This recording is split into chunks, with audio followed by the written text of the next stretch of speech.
Ramai orang anggap simpanan ni pilihan. Bila ada duit lebihan, baru nak simpan.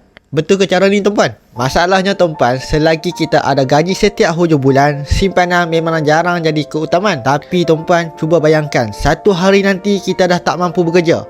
Atau lebih teruk lagi, kena buang kerja tiba-tiba tuan-puan. Masa tu tuan-puan, baru kita sedar simpanan punya bukannya pilihan, tapi satu keperluan yang sangat wajib tuan-puan. Yang penting tuan-puan, simpanan ni tak perlu pun tunggu besar.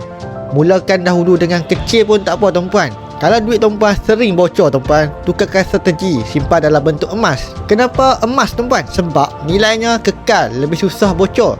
Dan setiap gram yang kita simpan tu hari ni akan jadi benteng perlindungan kewangan kita di masa akan datang tuan-puan. Tak kisahlah gaji kita kecil ataupun besar tuan-puan, simpanan kita tu tetap kena ada tuan-puan. Dan emas ni adalah cara paling mudah dan selamat untuk semua orang mulakan tabiat menyimpan. Jadi tuan-puan jangan jelaskan penjelasan saya. Kalau tuan-puan berminat untuk simpanan emas, tuan-puan boleh tengok video yang saya pin di bawah saya untuk mulakan tabungan emas. Semoga bermanfaat.